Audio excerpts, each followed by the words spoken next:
মা বাপ যাদের দুনিয়াতে আছে তাদের সাথে ভালো আচরণ করবেন, রাজি আছেন সবাই?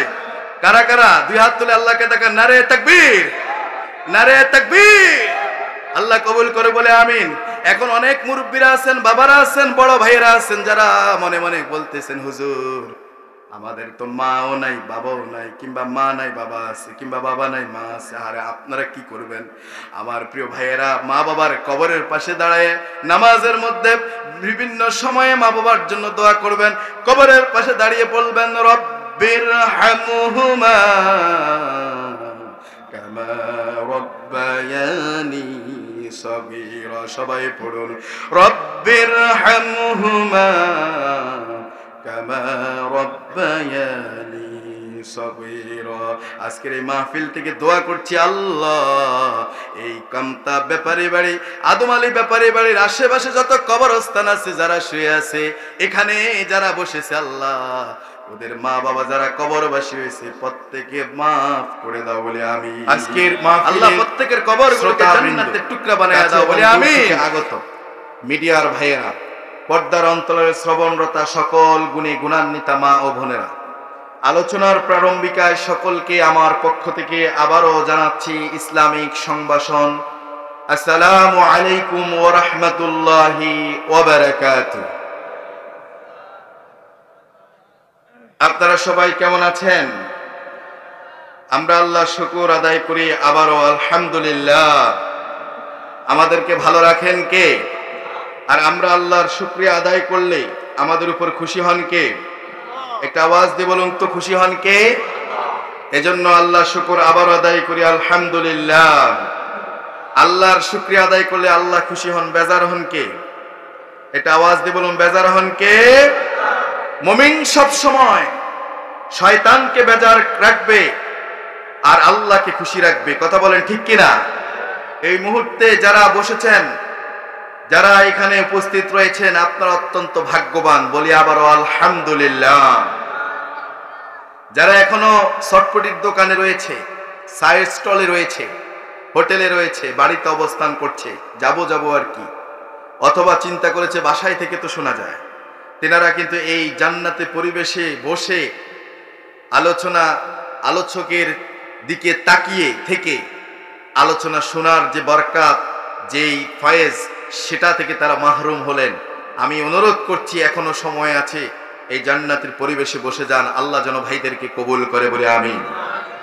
সম্মানিত হাজিরিন, আমরা আল্লাহর শুকর আদায় করে কি শেষ করতে পারবো?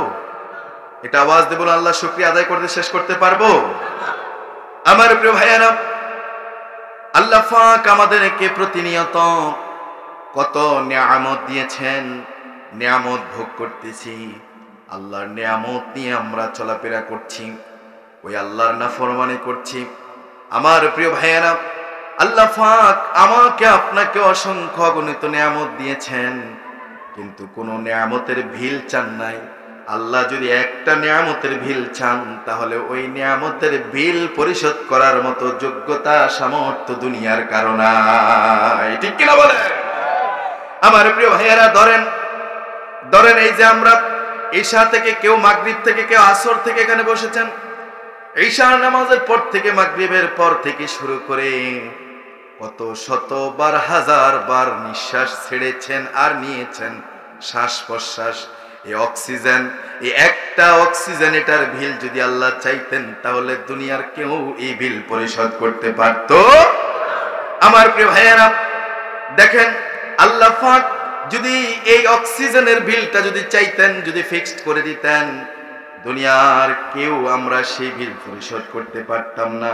আল্লাহ পাক বললেন, না বান্দা, বিল পরিশোধ করতে হবে না, আমার নিয়ামত পেয়েছো, নিয়ামত পাওয়ার পরে একবার বলে নাও আলহামদুলিল্লাহি রাব্বিল আলামিন। বলেন আলহামদুলিল্লাহি রাব্বিল আলামিন। বান্দা, তুমি আলহামদুলিল্লাহ বললেই আমার এই বিল পরিশোধ হয়ে যাবে, শুকর আদায় হয়ে যাবে। সুবহানাল্লাহ বলবেন না? আমার প্রিয় ভাইয়েরা, মানুষকে আল্লাহ তাআলা কত সুন্দর আকৃতি দিয়ে সৃষ্টি করেছেন। আল্লাহ পাক কোরআনুল কারীমের সূরা 3 এর মধ্যে বললেন, লাকাদ খালাকনাল ইনসানা ফি আহসানি তাকওয়িম।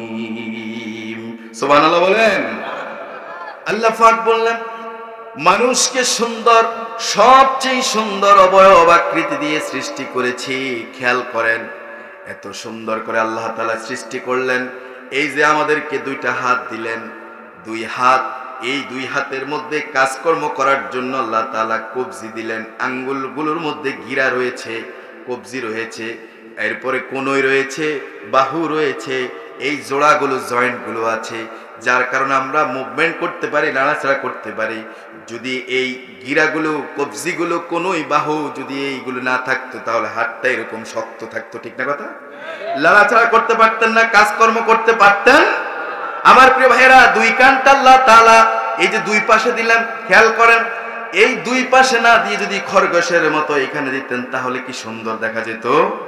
আমার প্রিয় ভাইয়েরা, আল্লাহ সুবহানাহু ওয়া তাআলা পা দিলেন।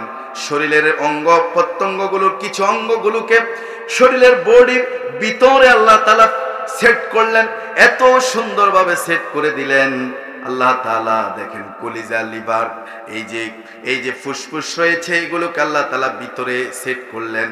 এগুলো যদি বাহিরের অংশে সেট করতেন, তাহলে বিপদ ঘটতো। কারণ বাহিরে যদি ফোটলা আকারে ডান পাশে কিংবা বাম পাশে যদি এগুলোকে রাখা হতো, আপনার কোনো একজন শত্রু বন্ধু শেষে এসে তারপরে দেখা যেত মুসাফা করতো, কোলাকুলি করতো। হাতের মধ্যে একটা ছোট্ট সুই রাখতো, চাকু রাখতো, আর যখন কোলাকুলি করতো, বাইরে যে কিডনি, ওই যে ফুসফুস, কলিজা যেগুলো আছে, নাড়ি বুড়ি আছে, এগুলো যে ফোটলা আকারে আল্লাহ যদি সেট করতেন, তাহলে বন্ধু এসে ওটা দিয়ে দিত, গুতা সব হয়ে যেত পুটুস। আল্লাহ তাআলা যেই জিনিসকে যেখানে রাখলে সুন্দর হয়, নিরাপত্তা হয়, সেফটি হয়, কল্যাণ হয় মানুষের জন্য, এই জন্য আল্লাহ তাআলা ওইখানে ওই জিনিসকে সেট করলেন। মানুষের ব্রেন, মস্তিষ্ক আল্লাহ তাআলা মাথার ভিতরে দিয়ে দিলেন। এটাকে এমন জায়গা দিলেন, এটার উপরে অনেকগুলো আবরণ দিলেন, প্যাকেট করলেন, প্যাকেটিং দিলেন। আল্লাহ তাআলা যেই জিনিসকে বান্দার যেখানে রাখলে, সেট করলে সুন্দর হবে, কল্যাণকর হবে, আল্লাহ তাআলা সেখানেই সেট করলেন, দিয়ে দিলেন। আল্লাহ ঘোষণা করলেন, লাকাদ খালাকনাল ইনসানা ফি আহসানি তাকওয়িম। ও বান্দা, আমি তোমাকে সবচেয়ে সুন্দর অবয়ব আকৃতি দিয়ে আমি আল্লাহ সৃষ্টি করেছি। সুবহানাল্লাহ। আমার প্রিয় ভাইয়েরা, এজন্য আল্লাহ নেয়ামতের শুকর আদায় করে শেষ করতে পারবো?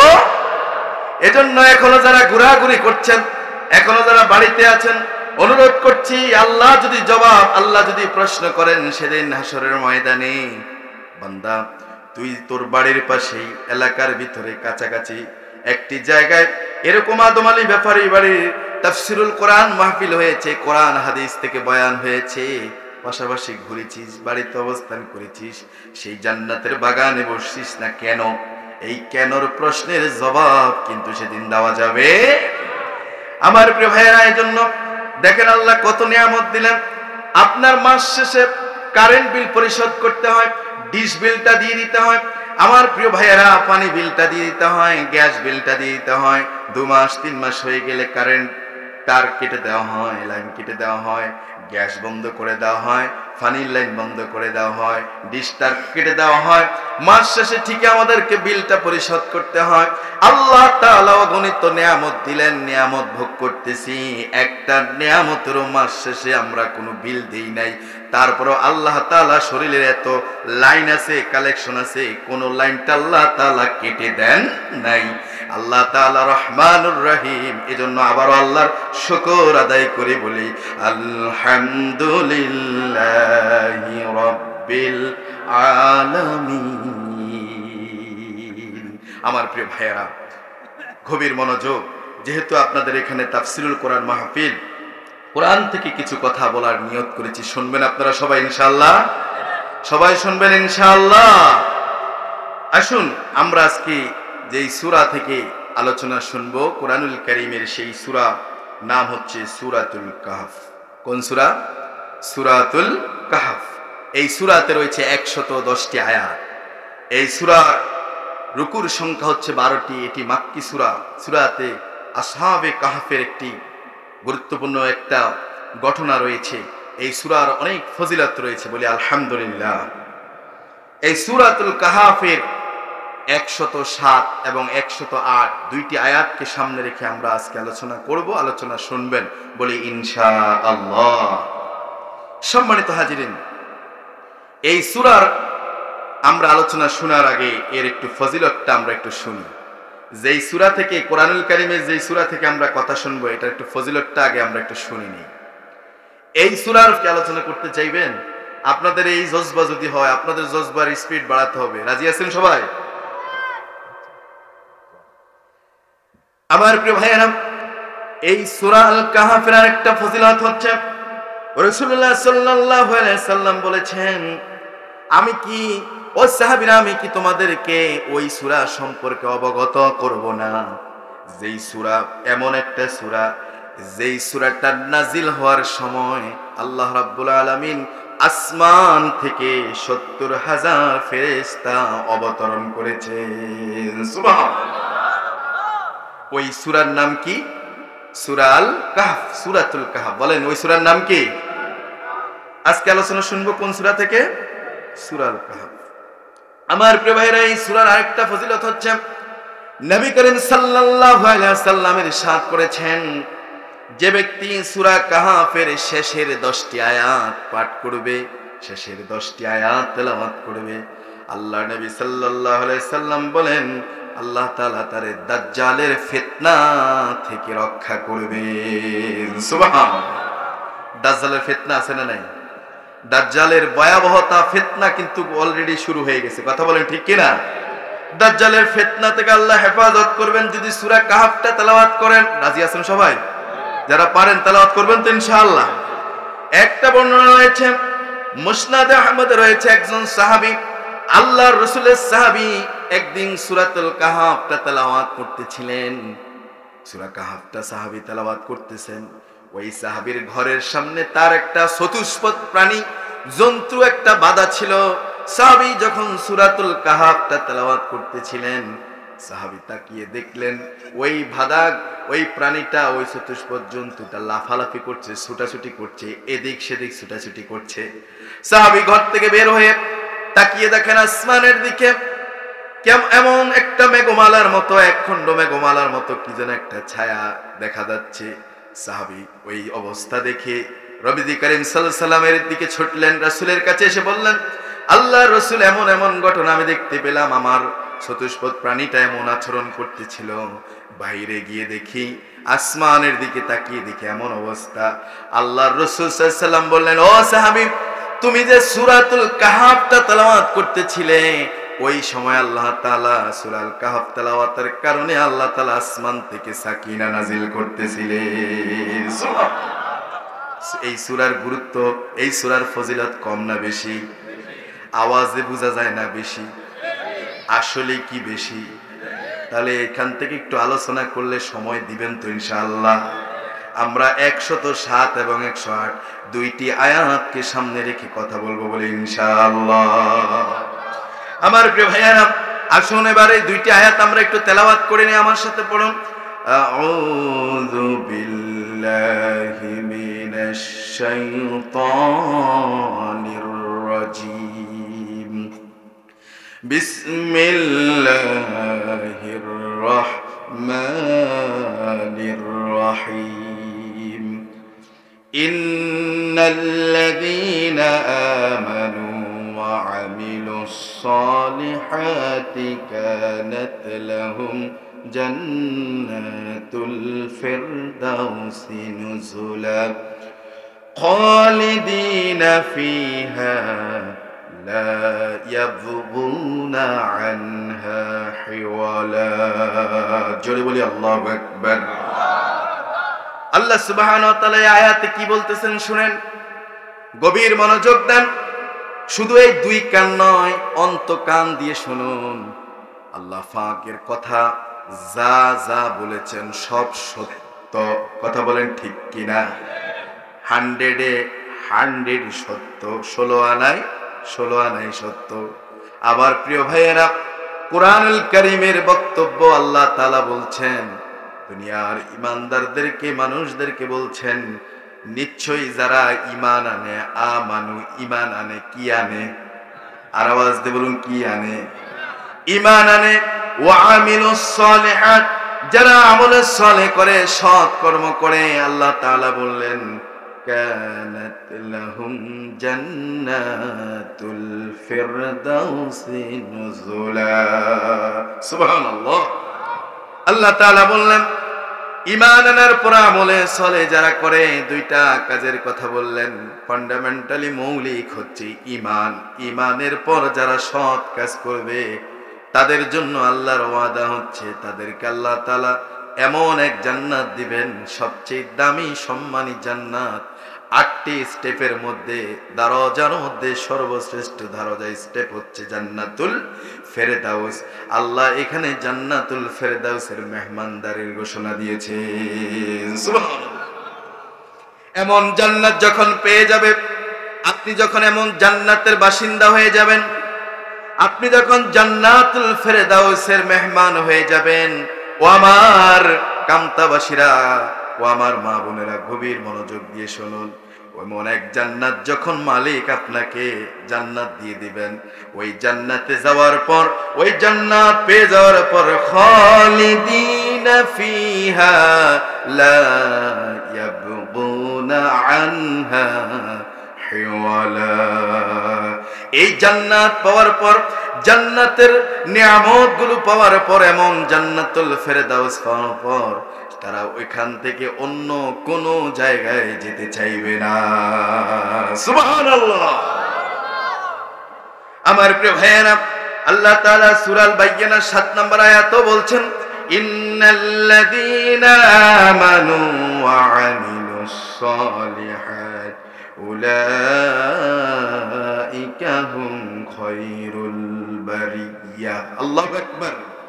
এখানে আল্লাহ বললেন ঈমান, ঈমানের পর আমলে সালেহ। আল্লাহ বললেন যাদের ভিতরে, এরা হচ্ছে গোটা সৃষ্টির মধ্যে সবচেয়ে সেরা। সুবহানাল্লাহ। ঈমান ঠিক রাখতে হবে। ঈমান 1 নম্বরে। মুখে মুখে লা ইলাহা ইল্লাল্লাহু মুহাম্মাদুর রাসূলুল্লাহ বললেই হবে না। ঈমানের সাক্ষ্য জীবনের সব ক্ষেত্রে, সকল ডিপার্টমেন্টে, সর্বক্ষেত্রে, সর্ব অবস্থায়, সব জায়গায় ঈমানের সাক্ষ্য দেওয়া দরকার আছে না নাই? আমার প্রিয় ভাইয়েরা, কালেমা, এই ঈমান, ঈমান মুখে মুখে বললেন সেটাই নয়, এটা কলবে থাকতে হবে। কলবে থাকলেই হবে না। আমালুন বিল আরকান, আমলের মধ্য দিয়ে সর্ব জায়গায় এর প্রমাণ দিতে হবে। সুবহানাল্লাহ। রাজি আছেন সবাই?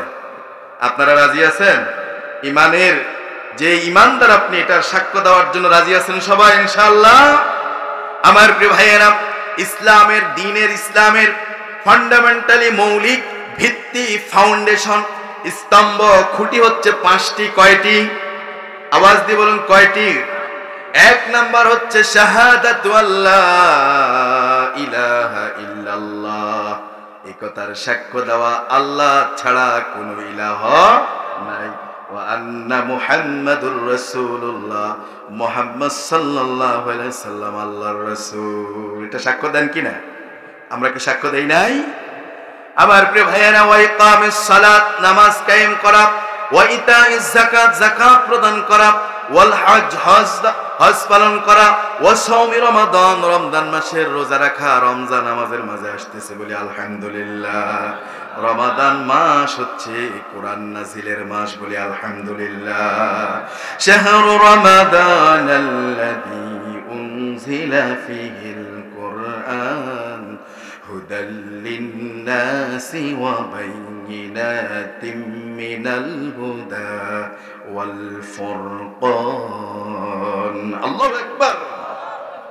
আল্লাহ সুবহানাহু ওয়া তাআলা বললেন, শাহরু রমাদান, রমজান মাস হচ্ছে আল্লাযী উনজিলা ফীহিল কুরআন, কোরআন নাজিলের মাস। কোরআন নাজিল করেছি, এই কোরআন নাজিল করেছি হুদাল লিন্নাসি ওয়া বাইয়িনাতিম মিনাল হুদা ওয়াল ফুরকান। এটা হচ্ছে মানুষকে হেদায়েতের রাস্তা দেখিয়ে দেয়। এ পথপ্রদর্শক হচ্ছে কোরআন। হেদায়েতের রাস্তা দেখিয়ে দেয়। কোরআনের অনেক নাম রয়েছে, একটা নাম হচ্ছে ফুরকান। ফুরকান মানে সত্য মিথ্যার পার্থক্যকারী।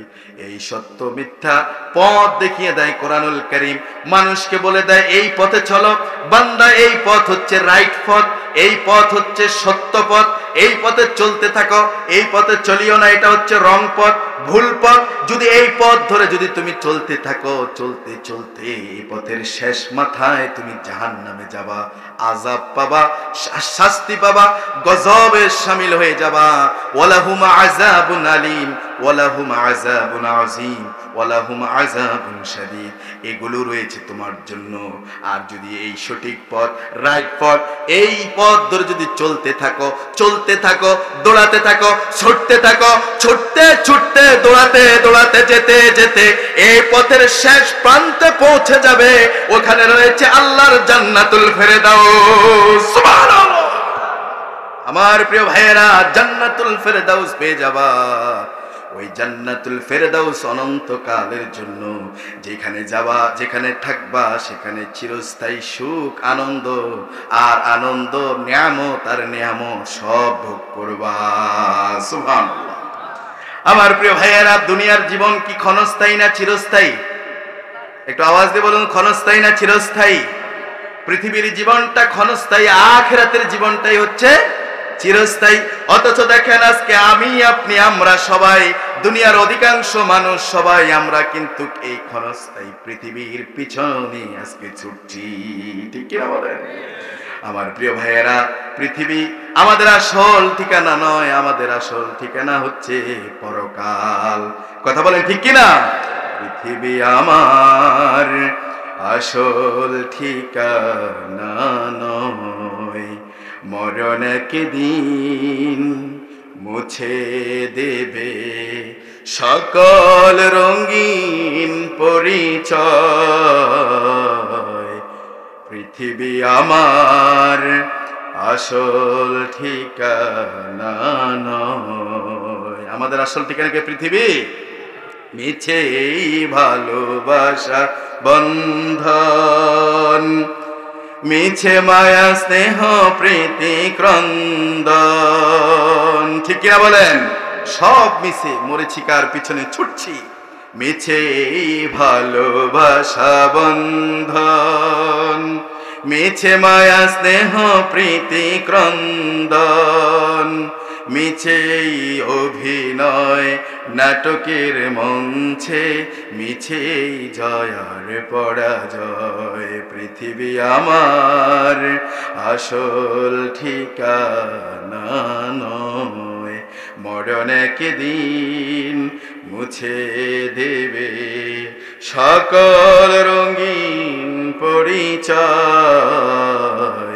পৃথিবী আমার আসল ঠিকানা নয়। তাহলে আমাদের আসল ঠিকানা দুনিয়া নয়, আমাদের আসল ঠিকানা কোথায়? পরকাল। আল্লাহ সেখানে আমাদেরকে সুন্দর একটা বাসস্থানের ব্যবস্থা, সুন্দর জায়গা আল্লাহ তাআলা আমাদের জন্য কবুল করুন, বলে আমিন। তাহলে এক নাম্বার দরকার কি? ঈমান। বলেন, এক নম্বরে দরকার কি? জান্নাত পাওয়ার জন্য দুইটা এখানে। এক নাম্বার হচ্ছে ঈমান। আমার প্রিয় ভাইয়েরা, একজন লোকের কাছে নামাজ আছে, রোজা আছে, হজ আছে, যাকাত আছে, কিন্তু ঈমান নাই, সে কি জান্নাতে যেতে পারবে?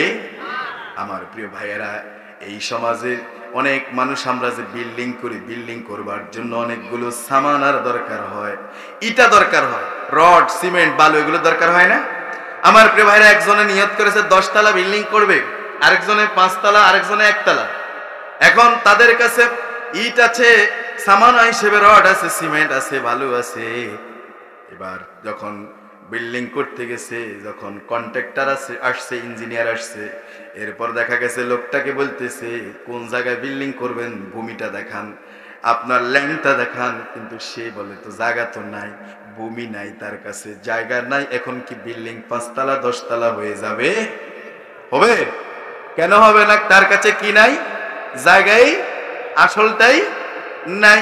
আমার প্রিয় ভাইয়েরা, এই সমাজে অনেক মানুষ আছে দান করে, নামাজ পড়ে, হজ করতে চলে যায়, উমরা করতে চলে যায়, আমার প্রিয় ভাইয়েরা, কিন্তু তার কাছে আসল জিনিসটাই ইমানের ঘাটতি আছে। এই ব্যক্তি ওই ব্যক্তির মতো একতলাও বিল্ডিং করা যাবে না, এজন্য এই লোকটার জান্নাতে যেতে পারবে। আমার প্রিয় ভাইরা, এজন্য ইমানটা অনেক দামি জিনিস। আল্লাহ তাআলা প্রকৃত ইমানের মুমিনের পরিচয় দিলেন, ইন্নামাল মুমিনুনা আল্লাযীনা ইযা যুকিরাল্লাহু ওয়াজিলাত কুলুবুহুম ওয়া ইযা তুলিয়াত আলাইহিম আয়াতুহু زادتهم إيمانا وعلى ربهم يتوكلون।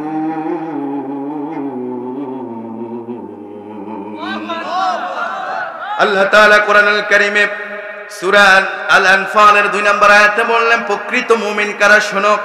প্রকৃত মুমিন তো তারা আল্লাযীনা ইযা যুকিরাল্লাহ, তাদের সামনে যখন আল্লাহর নাম নেওয়া হয়, আল্লাহর স্মরণ করা হয়, আল্লাহর জিকির করা হয়, ওয়াজিলাত কুলুবুহুম, তাদের অন্তরটা, কলবটা তখন প্রকম্পিত হয়। সুবহানাল্লাহ। আল্লাহ তাআলা বললেন, ওয়া ইযা তুলিয়াত আলাইহিম আয়াতুহু জাদাতুহুম ঈমানা, যখন তাদের সামনে আমার আয়াতগুলো, নিদর্শনগুলো, আমার আয়াতগুলো যখন তাদের সামনে পাঠ করা হয়, তখন তাদের ঈমানটা বৃদ্ধি পায়। সুবহানাল্লাহ। তখন ঈমান বেড়ে যায়। ঈমানটা বাড়িয়ে দেন যিনি, তিনি কে? আর আওয়াজ দিয়ে বলুন, তিনি কে? আল্লাহ তাআলা বললেন, ওয়া আলা রাব্বিহিম ইয়াতাওয়াক্কালুন, আর তারা একমাত্র ভরসা করে আমি আল্লাহর উপর। আমরা ভরসা করি কার উপর? একটা আওয়াজ দিয়ে বলুন, কার উপর? আমার প্রিয় ভাইয়েরা, আল্লাহ তাআলা কোরআনুল কারীমে আর এক জায়গায় বললেন, ইন্নাল্লাযীনা ক্বালু রাব্বুনাল্লাহু সুম্মা ইসতাকামু, যারা বলে আমাদের রব আল্লাহ, যারা বলে আমাদের রব কে? আমরা বলি আমাদের রব কে? আপনারা কি বলেন? আমাদের রব কে? যারা বলে আমাদের রব আল্লাহ, আল্লাহ বলছেন সুম্মা ইসতাকামু, তারা এই পথে অটল অবিচল থাকে। সুবহানাল্লাহ। এই পথ থেকে সরে আসার কোনো সুযোগ নাই। আমার প্রিয় ভাইয়েরা, যারা অটল অবিচল থাকে, আল্লাহ তাআলা তাদেরকে বিপদ দিবেন, মুসিবত আসবে, ঝড় আসবে, মামলা হবে, হামলা হবে, তারপরও এই পথ থেকে এক চুলও নড়ে যাওয়া যাবে না। ঠিক কিনা বলেন? আমার প্রিয় ভাইয়েরা, সাহাবে কেরামরা জীবন দিয়েছেন, বাড়ি ছাড়িয়েছেন, তারা ঘর হারা হয়েছেন, তারা নারী হারা হয়েছেন, তাদের সম্পত্তি সব দখল করে নিয়েছে, তারা তাদের সম্পত্তি হারিয়েছেন, পঙ্গুত্ব বরণ করেছেন, রাসূল কষ্ট করেছেন, দান মোবারক শহীদ হয়েছে, রাসূল ক্ষতবিক্ষত হয়েছেন, আঘাতপ্রাপ্ত হয়েছেন, রক্ত ঝরিয়েছেন। তারপরও এই সাহাবে কেরামরা যুগে যুগে আল্লাহর প্রিয় বান্দারা ইমানের পথ থেকে এক চুলো সরে যান নাই। ঠিক কিনা বলে? আমার প্রিয় ভাইয়েরা, একজন সাহাবী ছিল হযরতে আব্দুল্লাহ, যুবক বয়সে ইসলাম ধর্ম গ্রহণ করেছে, বলি আলহামদুলিল্লাহ। এই সন্তানটি দুনিয়াতে আসার আগেই তার বাবাকে হারিয়েছে, তার বাবা দুনিয়া থেকে বিদায় নিয়েছে। এই ইসলাম ধর্ম গ্রহণ করার আগে তার নাম ছিল আব্দুল উজ্জা বা আব্দুল শামস। ইসলাম ধর্ম গ্রহণ করেছে যুবক বয়সে। এই ছেলেটা যখন বাবা হারা হয়েছে, এরপর তার চাচাদের তত্ত্বাবধানে বড় হয়েছে। বড় হওয়ার পরে যুবক বয়সে একদিন যখন কালেমা পড়ে ঈমান এনেছে, মুসলিম হয়েছে, এরপরে এই সংবাদটা তার চাচাদের কানে চলে গিয়েছে। চাচারা ছিল মুশরিক। চাচারা কি ছিল? মুশরিক ছিল। চাচারা যখন শুনতে পেল, চাচা ভাতিজাকে ডাক দিল, ভাতিজাকে ডাক দিয়ে বলে, ভাতিজা, শুনতে পেলাম মানুষ বলা বলি করতেছে তুই নাকি কালেমা পড়ে নিয়েছিস, ইসলাম ধর্ম গ্রহণ করেছিস, কথাটা কতটা সত্য? এবার ভাতিজা জবাব দেয়, চাচা ওখানে সেখানে ওর কাছে তার কাছে শুনতে যাবেন কেন? বরং আপনাকে সাক্ষী রেখে আমি আবারও ঘোষণা দিচ্ছি, লা ইলাহা ইল্লাল্লাহু মুহাম্মাদুর রাসূলুল্লাহ সাল্লাল্লাহু আলাইহি ওয়াসাল্লাম। চাচা বলল, ভাতিজা, এই যে তুই বলতেছিস ঈমান এনেছিস, এটার রেজাল্ট কি জানোস? এটার পরিণতি কিন্তু ভয়াবহ হবে। ভাতিজা বলে, কি হবে? বলে, তোর যে জায়গা সম্পত্তি সম্পত্তি যা আছে এগুলি সব আমরা নিয়ে নিব, ছিনিয়ে নেব। ভাতিজা বলল, চাচা ছিনিয়ে নিবেন কেন? ছিনিয়ে নিতে হবে না, আমি এমনিতেই সব দিয়ে দিলাম। আল্লাহু আকবার। চাচা বলল, তাতে হবে না ভাতিজা, তোর পরনের যে জামা ওটাও কিন্তু আমার দেওয়া, এটাও দিয়ে দিতে হবে। যুবক পরনের জামাটা খুলে চাচার হাতে ধরিয়ে দিলেন। চাচা, এই নেন, ঈমানের জন্য আমি সব দিতে রাজি আছি। আল্লাহু আকবার।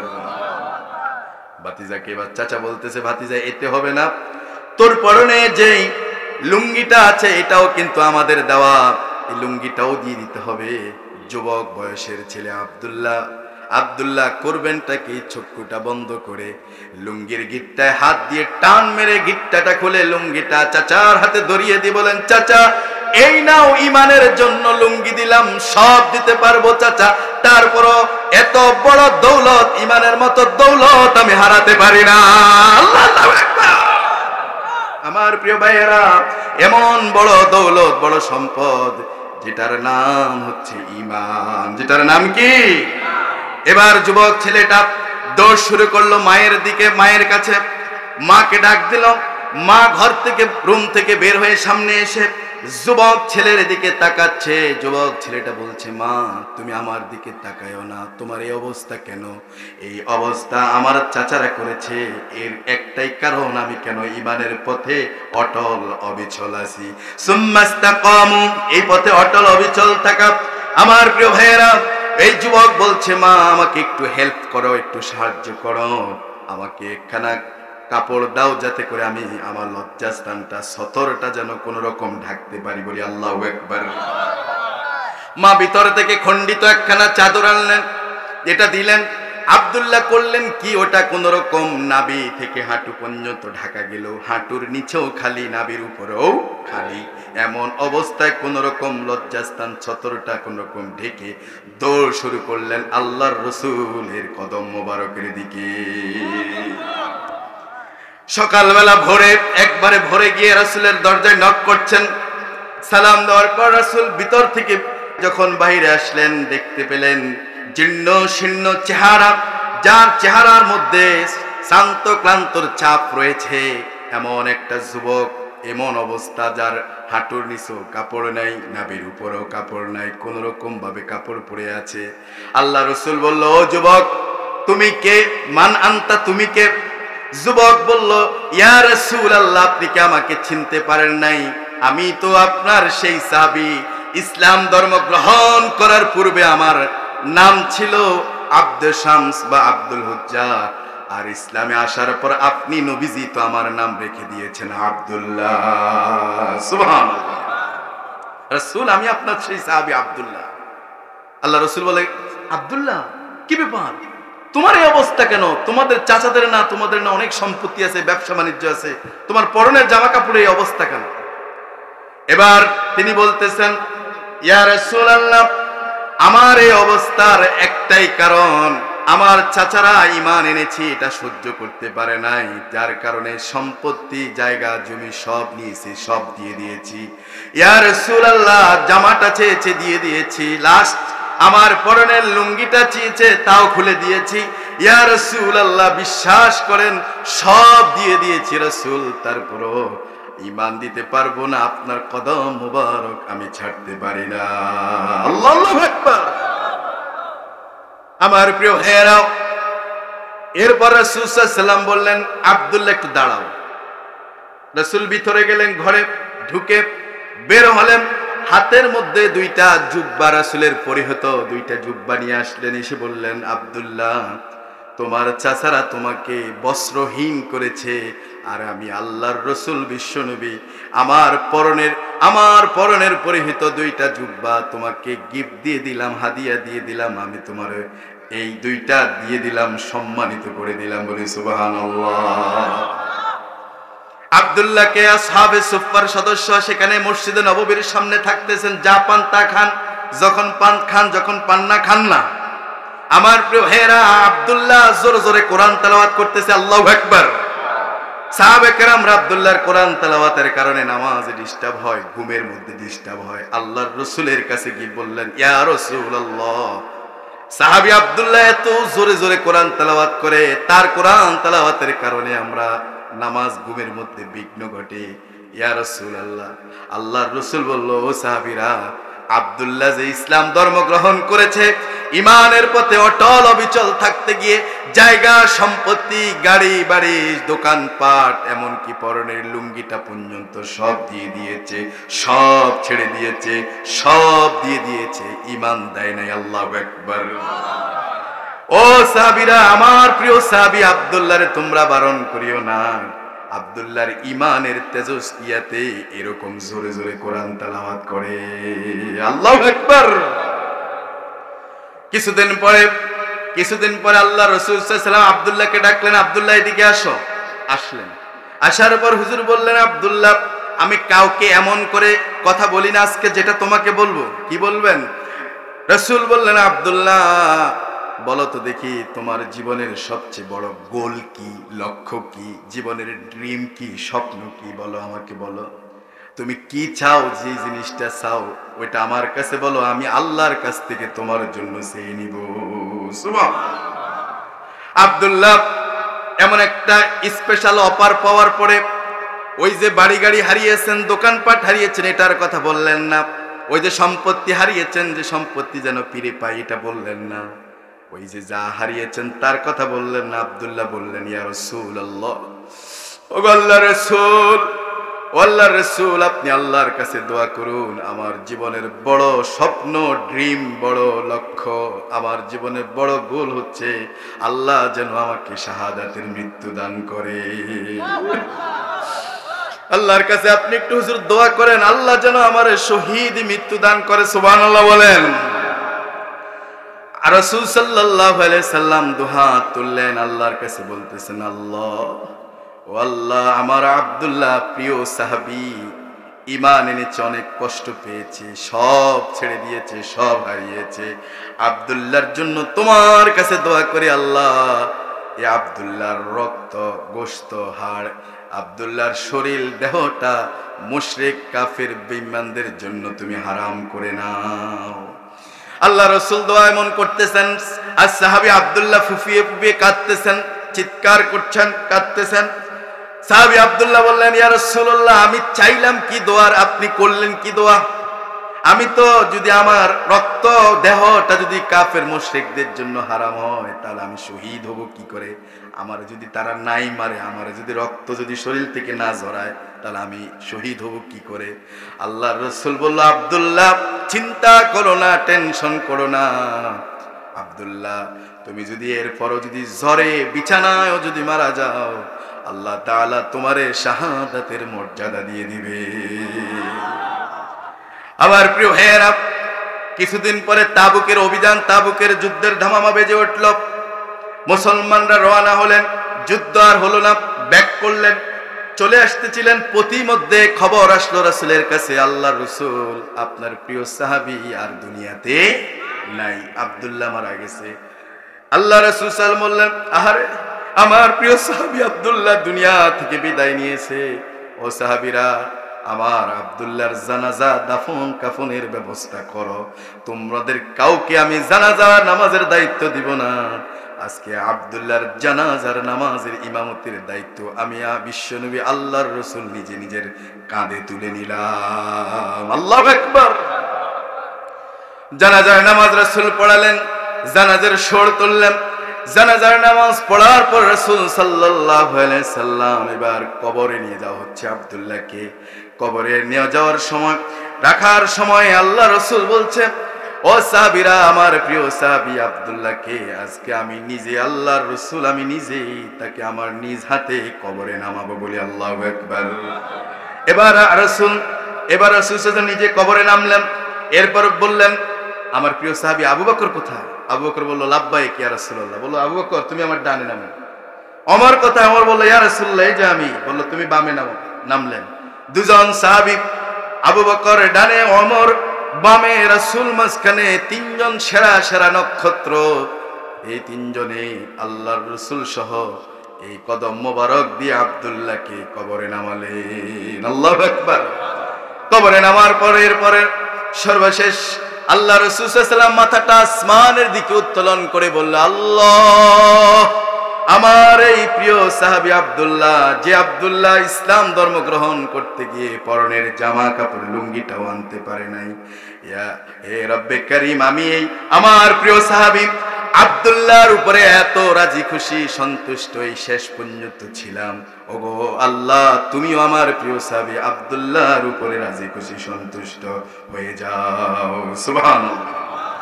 আমার প্রিয় ভাইয়েরা, পাশের থেকে একজন সাহাবী বলতেছে, আল্লাহ, এই কবরে যদি আব্দুল্লাহর লাশটা না হয়ে যদি আমি সাদ বিন আবি ওয়াক্কাসের লাশ হতো, তাহলে আমার জীবনটা কত না ধন্য হয়ে যেত। আল্লাহু আকবার।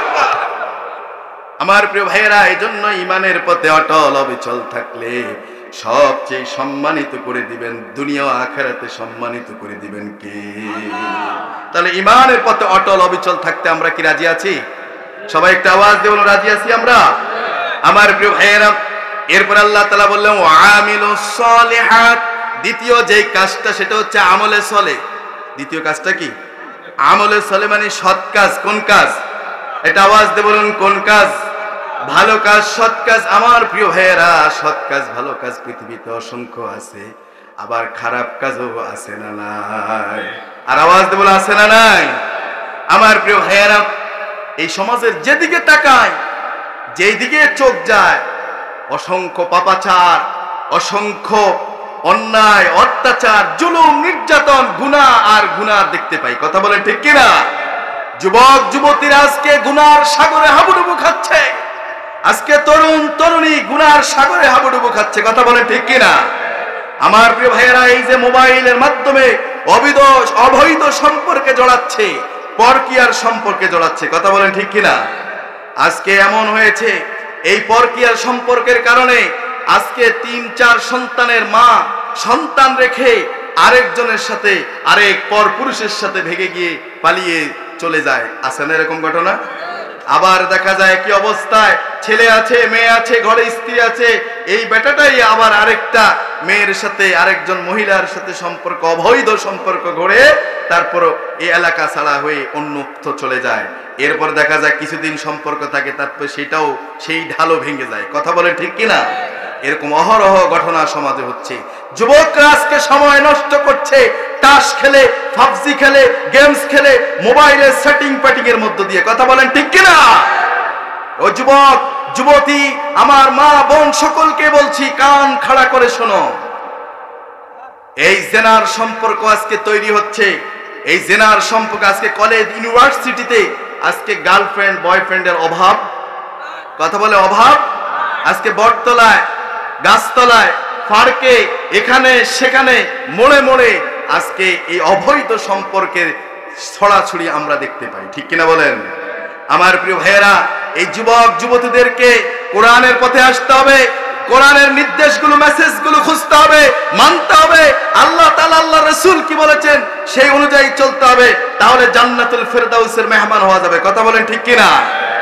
আমার প্রিয় ভাইয়েরা, আজকে এমনও আছে পুরুষ, এই স্বামী এবং স্ত্রী, স্বাভাবিকভাবে স্বামী এবং স্ত্রীর মাঝে মাঝে মধ্যে কোনো রকম কথা কাটাকাটি, মান অভিমান হতেই পারে। কথা বলেন ঠিক কিনা? একটু মান অভিমান হতেই পারে। তারপরে হয় কি, মান অভিমান হওয়ার পরে কিছু কথা কাটাকাটি কিংবা একটু ঝগড়া হওয়ার পরে স্ত্রী চলে যায় বাপের বাড়ি। আছে না এরকম? স্ত্রী চলে যায় কোথায়? বাপের বাড়ি।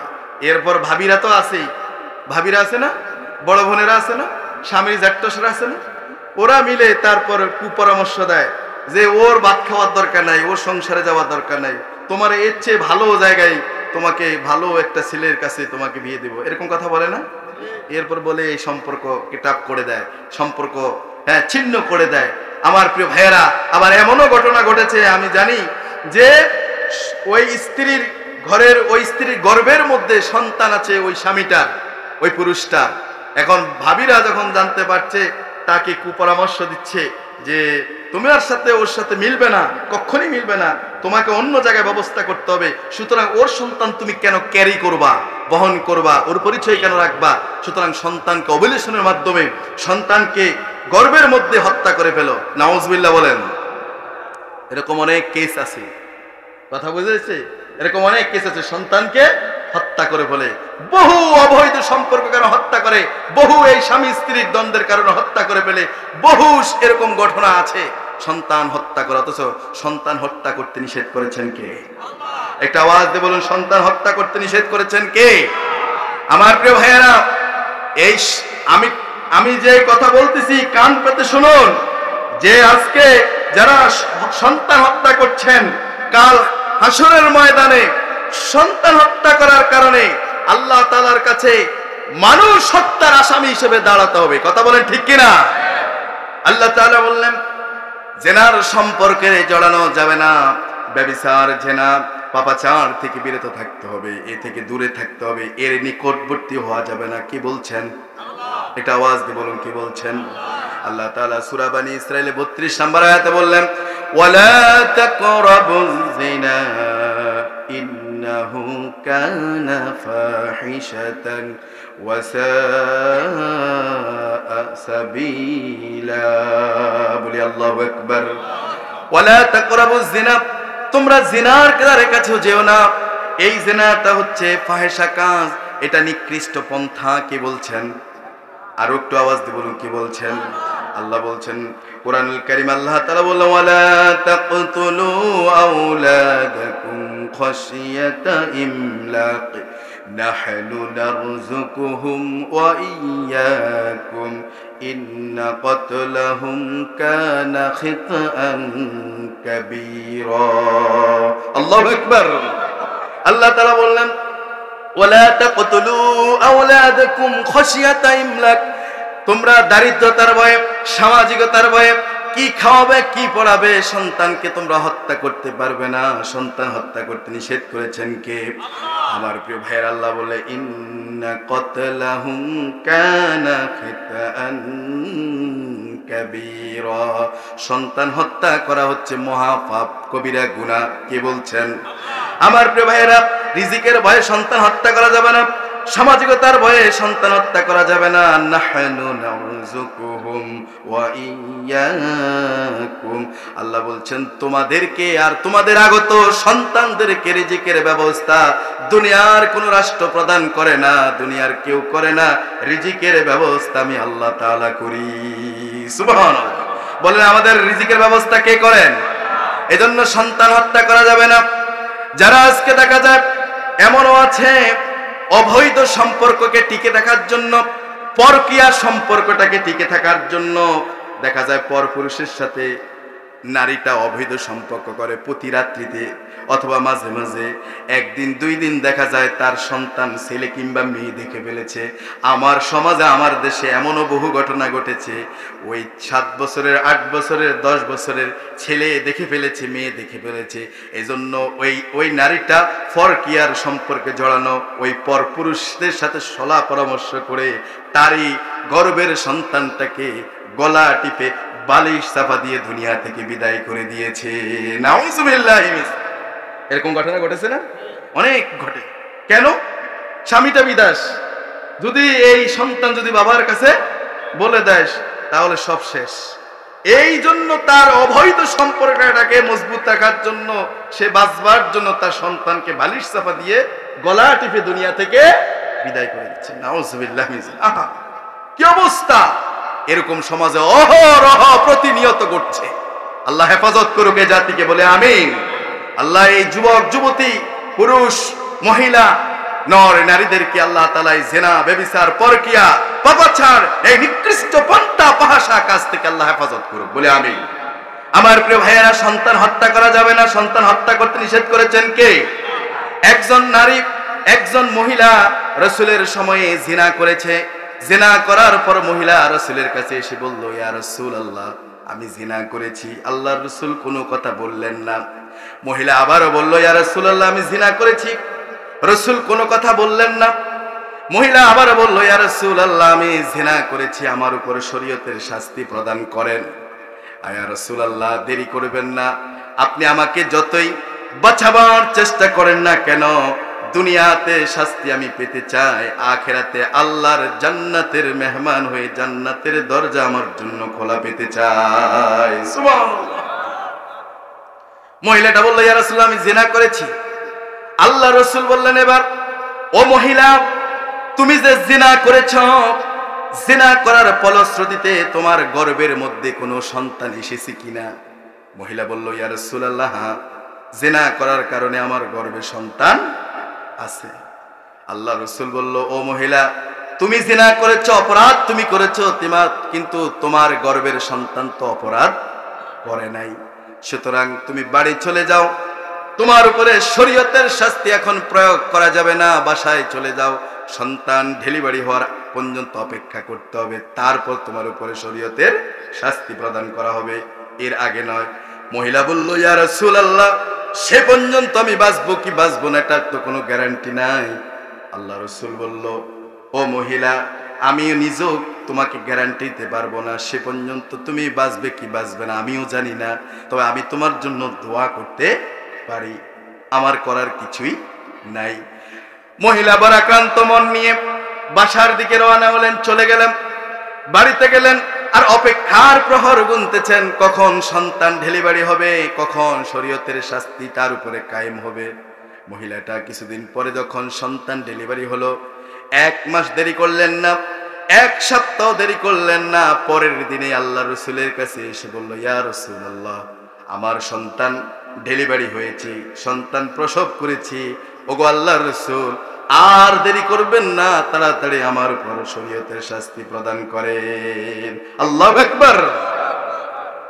শাস্তি পাওয়ার জন্য দেখেন, অপরাধী অপরাধ করার পর অনুতপ্ত হয়ে, অনুশোচনাবোধ জাগ্রত হয়ে, নিজেই আসামি হইয়া বিচারকের সামনে এসে দাঁড়িয়ে গেছে। আল্লাহু আকবার বলবেন না? আজ আমার সমাজে কি এরকম আছে? অপরাধী অপরাধ করার পর নিজে অনুতপ্ত অনুশোচনা হয়ে বিচার প্রার্থী হয়ে বিচারকের সামনে দিকে দাঁড়ায়, এরকম অবস্থা আছে? বরঞ্চ আমার দেশে দর্শনের সেঞ্চুরি হয়, দর্শকরা একের পর এক দর্শন করে, তারা ফুলের মালা পেয়ে যায়, তারা বুক ফুলিয়ে দাপড়িয়ে বেড়ায়, আর আলেম ওলামারা কারা নির্যাতিত হয়ে মাসের পর মাস, বছরের পর বছর কারাগারে দিন কাটায়। কথা বলে ঠিক কিনা?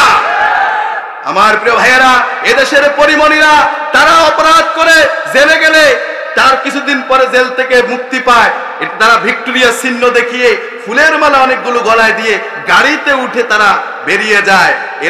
এরা পাপিষ্ট, এরা জিনাকারিনী, এদের এই অবস্থা হয়। আর আলেম ওলামারা কোরআনের দাওয়াত দেয়, তাদেরকে মাসের পর মাস, বছরের পর বছর কারাগারে বন্দী রাখা হয়। কথা বলে ঠিক কিনা? আমার প্রিয় ভাইয়েরা, আজকে যদি সেই রাসূলের কোরআন এবং রাসূলের আল্লাহর পক্ষ থেকে কোরআন, রাসূলের হাদিস, এই দুইটার আইন যদি এই সমাজে যদি কায়েম থাকতো, তাহলে এই দর্শন ভাটতো না। আজ দেখা যায় মায়ের সামনে মেয়েকে দর্শন করা হয়, স্ত্রীকে স্বামীর সামনে স্বামীকে বেঁধে স্ত্রীকে দর্শন করা হয়। আমার প্রিয় ভাইয়েরা, বাবাকে বেঁধে রেখে তার মেয়েকে দর্শন করা হয় তার সামনে। নাউজুবিল্লাহ। এমন অবস্থা আমার সমাজে হয় কি হয় না? আমার প্রিয় ভাইয়েরা, ওই মহিলা এবার বলল, ইয়া রাসূলুল্লাহ, দেরি করবেন না, আমার উপর শরীয়তের শাস্তি প্রদান করেন। আল্লাহ রাসূল বলল, মহিলা, তুমি যে সন্তান প্রসব করেছো, বলো সন্তানটাকে জীবিত না মৃত? মহিলা বলল, ইয়া রাসূলুল্লাহ, সন্তানটা জীবিত হয়েছে, আমি তারে বাসায় রেখে এসেছি। আল্লাহর রাসূল বলল, যদি এই সন্তানটি জীবিত হয়ে থাকে, তাহলে ওই সন্তানের অধিকার আছে 2 বছর পর্যন্ত তোমার স্তনের দুধ পান করবে। 2 বছর, হাউলাইনি কামিলাইন, 2টি বছর স্তনের দুধ পান করাতে হবে। এটা তার অধিকার, হক নষ্ট করতে পারি? চলে যাও, বাসায় চলে যাও। সন্তান যখন অন্য খাবার খাবে, তারপর আসবে, তারপর শরীয়তের শাস্তি প্রয়োগ করা হবে। মহিলাটি আবারও ভারাক্রান্ত মন নিয়ে বাড়ির দিকে রওনা হলেন। 1 মাস, 2 মাস, 3 মাস, 4 মাস, 5 মাস, 6 মাস যখন গেল, এর ভিতরে মহিলা সন্তানটিকে বুকের স্তনের দুধ পান করাচ্ছেন, আর এর বাইরে অন্যান্য খাবারগুলো খাওয়াচ্ছেন, আর তাকে অন্যান্য খাবারে অভ্যস্ত করে তুলছেন। এরপর 6 মাস মাত্র যাওয়ার পরে সন্তানটিকে কোলে নিয়ে আবার রাসূলের কাছে এসে বলল, ইয়া রাসূলুল্লাহ, আমার কোলে যে সন্তানটিকে দেখতে পাচ্ছেন, এই সন্তানটির যদিও বাবা নাই, যদিও এই সন্তানটি ছোট, 6 মাস মাত্র বয়স, এই সন্তানকে আমি অন্যান্য খাবার খাওয়াই অভ্যস্ত করে তুলেছি। এই সন্তানটিকে আপনি যদি অন্য কারো কাছে দিয়ে দেন, লালন পালন করতে কোনো সমস্যা হবে না, অন্য খাবার খাওয়াই তাকে বড় করতে পারবে। ইয়া রাসূলুল্লাহ, আর দেরি করবেন না, আমার উপরে শরীয়তের শাস্তি প্রদান করেন। আল্লাহু আকবার। আল্লাহ রাসূল সাল্লাল্লাহু আলাইহি ওয়াসাল্লাম 2 হাত দুহাত বাড়ালেন, সন্তানটিকে কোলে নিলেন, সন্তানটিকে দুহাতে এভাবে উপর করে তুললেন, তুলে এবার সাহাবা কেরামদেরকে লক্ষ্য করে বললেন, ও সাহাবীরা, আমার হাতের মধ্যে যে সন্তানটিকে দেখতে পাচ্ছ, এই সন্তানটিকে কে আছো রিসিভ করবে, এই সন্তানটির লালন পালন করবে, দায়িত্ব গ্রহণ করবে। আমি আল্লাহর নবী বিশ্ব নবী বলতেছি, এই সন্তানটিকে লালন পালনকারী ওই ব্যক্তি আর আমি রাসূল জান্নাতের মধ্যে এই দুই নুকের দূরত্বে, এতটুকু দূরত্বে একই স্থানে জান্নাতে অবস্থান গ্রহণ করব। আরো জোরে বলে আল্লাহু আকবার। এই কথা বলার সাথে সাথে ওখান থেকে কয়েকজন সাহাবী ছুটে আসতেছেন সন্তানটিকে রিসিভ করার জন্য, গ্রহণ করার জন্য। আল্লাহর রাসূল একজন সাহাবীর কোলে সন্তানটিকে তুলে দিয়ে এবার হুজুর বললেন, ও সাহাবীরা, এই মহিলাটিকে নির্জন মরুপ্রান্তরে নিয়ে যাও, বুক পর্যন্ত মাটিতে গর্ত করে এরপর চতুর্দিক থেকে পাথর নিক্ষেপ করে মহিলাটিকে দুনিয়া থেকে বিদায় করে দাও। এটা কার আইন? একটু আসতে বললেন, কার আইন? আমার প্রিয় ভাইয়েরা, আমার সমাজে কি এই আইন কায়েম আছে? যদি থাকতো তাহলে এরকম অপরাধী কমতো না বাড়তো? কমে যেত। একটা যদি প্রয়োগ করা তো ওই এলাকা সবগুলো ঠিক হয়ে যেত। কথা বলেন ঠিক কিনা? এক এলাকায় একটা হলেই যথেষ্ট, সব ঠান্ডা, ঠিক না? আমার প্রিয় ভাইয়েরা, ওই মহিলাকে নেওয়া হলো মরুপ্রান্তরে, বুক পর্যন্ত মাটিতে ঘেঁটে চতুর্দিক থেকে বা সাহাবেরা পাথর নিক্ষেপ করতেছে। ওই পাথর নিক্ষেপকারীর মধ্যে ছিলেন একজন সাহাবী হযরতে আলী রাদিয়াল্লাহু তাআলা আনহু। তিনিও পাথর নিক্ষেপ করতেছিলেন। পাথর নিক্ষেপ করতে গিয়ে মহিলার শরীর থেকে ফিসকি দিয়ে রক্ত এসে হযরতে আলীর হাতের মধ্যে যখন পড়েছে, হযরতে আলী একটু নাসিকা সংকুচিত করলেন, একটু আনইজি ফিল হলেন, মনে মনে ভাবলেন, নাফাক মহিলার রক্ত আমার হাতে এসে পড়েছে। এটা যখন বললেন, আল্লাহর রাসূল বলল, ও আলী, কার রক্তকে তুমি নাপাক বলছো? আলী রে, এমন করে বলো না, এমন করে বৎসনা দিও না। আমি রাসূল দেখতে পাচ্ছি এই মহিলার রক্ত জমিনে স্পর্শ, মাটিতে স্পর্শ হওয়ার আগে আল্লাহ তাআলা তারে মাফ করে দিয়েছে। ও আলী, এমন করে আর দ্বিতীয়বার বলো না। রাসূল বলল, সাহাবীরা, এই মহিলার জানাজার নামাজের দায়িত্ব আমি তোমাদের কাউকে দিব না। এই মহিলার জানাজার নামাজের দায়িত্ব আমি রাসূল নিজের কাঁধে তুলে নিলাম। রাসূল জানাজার নামাজ পড়ালেন, সর তুললেন। জানাজার নামাজ পড়ানোর পর রাসূল বললেন, ও উপস্থিত সাহাবীরা, তোমরা এই মহিলাকে নিয়ে কে কি মন্তব্য করছো, মনে মনে কি কি ভাবছো জানি না, তবে জেনে রেখো, এই মহিলা জিনা করেছে। অপরাধ করার পর এই মহিলা যে অনুতপ্ত, অনুশোচনা বোধ এসেছে, এরপর মহিলা যেভাবে তওবা করেছে আর শাস্তি পাওয়ার জন্য যেরকম পেরেশান হয়ে পড়েছে, এই মহিলার তওবাটা আল্লাহ পাকের কাছে এমন ভাবে অ্যাকসেপ্ট হয়েছে, গ্রহণ হয়েছে। এই মহিলার তওবাটা যদি এই মদিনার যদি 70 জন গুনাহগার বান্দাদের মাঝে যদি ভাগ করে দেওয়া হয়, আল্লাহ তাআলা এই মহিলার তওবার ওসিলায় ওই 70 জন গুনাহগার বান্দাকে মাফ করে দিয়ে আল্লাহর জান্নাতে আল্লাহ ঢুকাইয়া দিবে। আমার প্রিয় ভাইয়েরা, আমার মায়েরা, বোনেরা, যারা এই সম্পর্কগুলোতে ছিলেন, যারা এই অবৈধ পরকীয়া কিংবা পাপাচারের সম্পর্ক, জিনার সম্পর্ক সাথে ছিলেন, আমার প্রিয় মায়েরা, বোনেরা, বাবারা, যুবক ভাইয়েরা, আজকের এই আলোচনা থেকে আপনাদের প্রতি অনুরোধ, আসুন আল্লাহর কাছে তওবা করুন, ইস্তেগফার করুন, মাফ চান। আল্লাহ তাআলা হচ্ছেন রহমানুর রহিম, তিনি আপনার গুনাহগুলোকে মাফ করে দিবেন। সুবহানাল্লাহ। আমার প্রিয় ভাইয়েরা, তাহলে এই গুনার কাজ, পাপের কাজের সাথে জড়ানো যাবে না। করতে হবে সৎ কাজ, আমলে সালেহ। কোন কাজ? আমলে সালেহ, সৎ কাজ। নামাজ পড়াটা কোন কাজ? আমলে সালেহ। যাকাত দেওয়া আমলে সালেহ। এই যে আজকে মাহফিলের যারা আয়োজন করলেন, কত কষ্ট করলেন, এই আদম আলী ব্যাপারী বাড়ির এবং বিভিন্ন ভাইয়েরা কত কষ্ট করতেছিলেন, যুবকেরা কষ্ট করতেছিলেন, অনেকে সহযোগিতা করেছেন। এটাও ভালো কাজ না খারাপ কাজ? এটা আওয়াজ দিয়ে বলুন, ভালো কাজ না খারাপ কাজ? আমার প্রিয় ভাইয়েরা, এই ভালো কাজগুলো করতে হবে। আমার প্রিয় ভাইয়েরা, নামাজ ঠিক মতো কায়েম রাখতে হবে, 5 ওয়াক্ত নামাজ জামাতের সাথে আদায় করতে হবে। এই কাজগুলো যদি করেন তাহলে আল্লাহ তাআলা ওয়াদা, কানাত লাহুম জান্নাতুল ফিরদাউসি নুজুলা খালিদিনা ফিহা লা ইয়াবগুনা আনহা হিওয়ালা। আল্লাহু আকবার। আল্লাহ তাআলা জান্নাতুল ফেরদাউসের ওয়াদা করেছেন।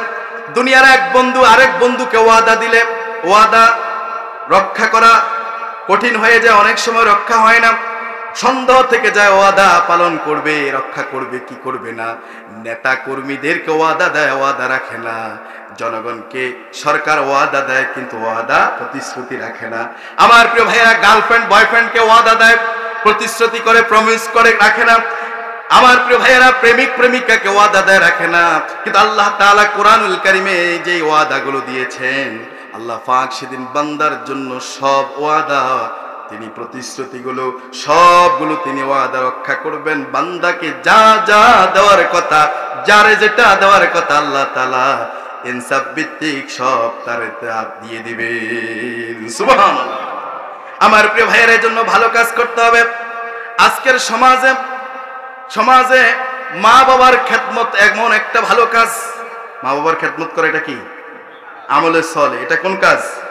কিন্তু আজকে অনেক সন্তান আছে মা বাবার খেদমত আছে না নাই? অনেক সন্তান আছে মা বাবার খেদমত করতে চাই না, অথচ আল্লাহর নির্দেশ হচ্ছে ওয়াকাযা রাব্বুকা আল্লা তা'বুদু ইল্লা ইয়্যাহু ওয়া বিল ওয়ালিদাইনি ইহসানা। তোমার রবের পক্ষ থেকে নির্দেশ হচ্ছে আল্লাহ ব্যতীত কারো ইবাদত করা যাবে, কথা বলে আল্লাহ ব্যতীত কারো ইবাদত করা যাবে। আর তোমার রবের পক্ষ থেকে নির্দেশ হচ্ছে ওয়াবিল ওয়ালিদাইনি ইহসানা, তোমার পিতামাতার সাথে সৎ আচরণ করো, ভালো আচরণ করো, তাদের খেদমত করো, তাদের সাথে উত্তম আচরণ করো। এটা কার নির্দেশ? আল্লাহর নির্দেশ অমান্য করার সুযোগ আছে? আমার প্রিয় ভাইরা, অসংখ্য সন্তান আছে যারা মাকে ঘর থেকে বের করে দেয়। বৃদ্ধা মাটা ঘরের মধ্যে অসুস্থ হয়ে ধুকে ধুকে মরছে, অসুস্থ হয়ে বিছানায় পড়ে আছে। মাকে সেবা যত্ন করে না, ওষুধ দেয় না, ডাক্তার দেখায় না, ট্রিটমেন্টের ব্যবস্থা করে না, তাকে ডাক্তার দেখায় যে ওষুধপত্র আনবে এটা করে না। এমন অনেক সন্তান রয়েছে বাবাকে ঘর থেকে বের করে দেয়, আছে না নাই? এরকম পাপিষ্ট সন্তান আল্লাহ তাআলা বললেন, আল্লাহ রাসূল বললেন, রিদার রাব্বি ফি রিদাল ওয়ালিদি ওয়া সুখুতুর রাব্বি ফি সুখুতিল ওয়ালিদি। আল্লাহ রাসূল বলেছেন, যে ব্যক্তির উপরে তার পিতামাতা সন্তুষ্ট, যে ব্যক্তি তার পিতামাতাকে সন্তুষ্ট রাখলো, পিতামাতা যে সন্তানের উপরে সন্তুষ্ট, আল্লাহ তাআলা সেই সন্তানের উপরে, সেই বান্দাদের উপরে সন্তুষ্ট। সুবহানাল্লাহ বলেন। আর যে সন্তান উপরে পিতামাতা অসন্তুষ্ট, আল্লাহও সেই সন্তানদের উপরে অসন্তুষ্ট। নাউজুবিল্লাহ বলেন। এজন্য মা বাবাকে রাজি খুশি করার দরকার আছে না নাই? মা বাবাকে যদি রাজি খুশি না করেন, তাহলে আপনি দুনিয়াও হারাবেন, আখিরাতও হারাবেন। এজন্য মা বাবাকে রাজি খুশি সন্তুষ্ট রাখতে হবে। একজন সাহাবী আছে, ওই সাহাবী যখন দুনিয়ার থেকে বিদায় নিবেন, বিদায়ের মুহূর্তে সাহাবীরা তাকে কালেমার তালকিন দিচ্ছে, কিন্তু তার জবান দিয়ে কালেমা বের হচ্ছে না। হযরতে আলকামা রাদিয়াল্লাহু আনহু তিনি যখন মৃত্যু সজ্জায়, তাকে বলতেছে কালেমা পড়েন, লা ইলাহা ইল্লাল্লাহু মুহাম্মাদুর রাসূলুল্লাহ, কিন্তু কালেমা মুখ দিয়ে বের হয় না। আমার প্রিয় ভাইয়েরা, আমি এই তো আর অল্প সময়, আমার একটা নির্দিষ্ট সময় হুজুর চলে আসলে আমি ছেড়ে দেব ইনশাআল্লাহ। কালেমার তালকিন দিচ্ছে, কিন্তু কালেমা মুখ দিয়ে বের হচ্ছে না। কি ব্যাপার? এই সংবাদ যখন রাসূলের কাছে গেল, আল্লাহ রাসূল, আপনার প্রিয় সাহাবী আলকামা কালেমা বের হচ্ছে না। রাসূল সাল্লাল্লাহু আলাইহি ওয়াসাল্লাম বললেন, আমার প্রিয় সাহাবী আলকামার কালেমা বের হচ্ছে না, বলো কি? চলো আমাকে আলকামার কাছে নিয়ে যাও। আলকামার কাছে রাসূল আসলেন, এসে রাসূল চাইলেন, কিন্তু আলকামার জবান দিয়ে কালেমা বের হচ্ছে না। আল্লাহ রাসূল বলল, ও সাহাবীরা, আলকামার মা আছে নাকি? হ্যাঁ আছে, বৃদ্ধা মা ঘরে আছে। আল্লাহ রাসূল বলল, আলকামার মাকে আনা হোক। মাকে আনা হলো। রাসূল বললেন, আলকামার মা, আপনার সন্তান মুমূর্ষ অবস্থায়, এই অবস্থায় বিদায় নিচ্ছে পৃথিবী থেকে, কিন্তু মুখ দিয়ে কালেমা বের হচ্ছে না। আপনি কি তার উপরে কোনো অসন্তুষ্ট আছেন কিনা? আলকামার মা কয়, ইয়া রাসূলুল্লাহ, হ্যাঁ আমি আলকামার উপরে অসন্তুষ্ট আছি, মনে বড্ড কষ্ট আছে। কারণ কি? রাসূল বললেন, কারণ কি? বলল, ইয়া রাসূলুল্লাহ, আমার আলকামাকে যখন বিবাহ বন্ধনে আবদ্ধ করে দিয়েছি, স্ত্রী যখন ঘরে আসছে, এরপর থেকে সে আমার কোনো কথাকে মূল্যায়ন করে স্ত্রীর কথাকেই সবসময় কি দিয়েছে, মূল্যায়ন করেছে, প্রাধান্য। এরকম যুবক সন্তান, এরকম হ্যাঁ স্বামী, এরকম সন্তান ছেলে আছে না নাই? আপনাদের কান্তার আশেপাশে নাই? আপনাদের এলাকায় নাই? কান পেতে শোনো, দুনিয়ার সন্তান শোনো, মা বাবার সাথে খারাপ আচরণ করবা, মা বাবার সাথে দুর্ব্যবহার করবা, মা বাবার মনে কষ্ট দিবা, তোমার জবান দিয়ে কালেমা নসিব হবে না। কথা বলে ঠিক কিনা? রাসূল সাল্লাল্লাহু আলাইহি ওয়াসাল্লাম বললেন, ও আলকামার মা, ও মা, আপনি আলকামাকে মাফ করে দেন। আপনি যদি মাফ না করেন তাহলে সে ঈমান নিতে পারবে না, বেঈমান হয়ে মারা যাবে। আল্লাহ রাসূল সাল্লাল্লাহু আলাইহি ওয়াসাল্লামের এই কথায় বুড়ি বলল, না ইয়া রাসূলুল্লাহ, আমার মনে যথেষ্ট কষ্ট আছে, আমি তারে মাফ করতে পারি না। আল্লাহ রাসূল বলল, ও সাহাবীরা, আলকামা এমন অপরাধ করেছে, জাহান্নামী হয়ে গেছে। এই জাহান্নামী এমন সাহাবীকে আমরা দুনিয়াতেই জ্বালিয়ে পুড়িয়ে শেষ করে দিতে চাই। যাও লাকড়ি সংগ্রহ করো, লাকড়ি আনো, এই লাকড়ি দিয়ে আগুন জ্বেলে আমরা আলকামাকে এখানেই শেষ করে দেব। এমন কথা বলার পরে বৃদ্ধা মাটা চেহারাটা কেমন হয়ে গেছে, মার চোখ দিয়ে পানি পড়তেছে আর বলতেছে, ইয়া রাসূলুল্লাহ, ওগো আল্লাহর রাসূল, আলকামা তো আমার সন্তান, আমার সন্তানকে আমি 10টি মাস গর্ভে ধারণ করেছি। আমার সন্তান গর্ভে থাকা অবস্থায় আমাকে হাত দিয়ে গুতা মেরেছে, পা দিয়ে লাথি মেরেছে, আমি কষ্ট পেয়েছি। সন্তান দুনিয়াতে আসার সময় মারা যে ফেইন, যে ব্যথা, যে তীব্র ব্যথা সহ্য করে সব করেছি। ইয়া রাসূলুল্লাহ, আমার সন্তানের মুখ দেখেছি, সব কষ্ট ভুলে গিয়েছি। ওগো আল্লাহর রাসূল, আমার সন্তান আলকামাকে আমি এত বড় করেছি, আমার সন্তানের জন্য আমি সব কষ্ট সয়েছি।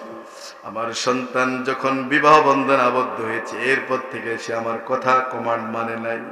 আমি মা, আমার সন্তানকে আমার সামনে আলকামাকে আগুনে পোড়াবেন, আমি মা হয়ে এটা কখনো সহ্য করতে পারি না। আল্লাহু আকবার। দুনিয়ার মাগুলো এমনই হয়, দুনিয়ার মাগুলো এমনই হয়।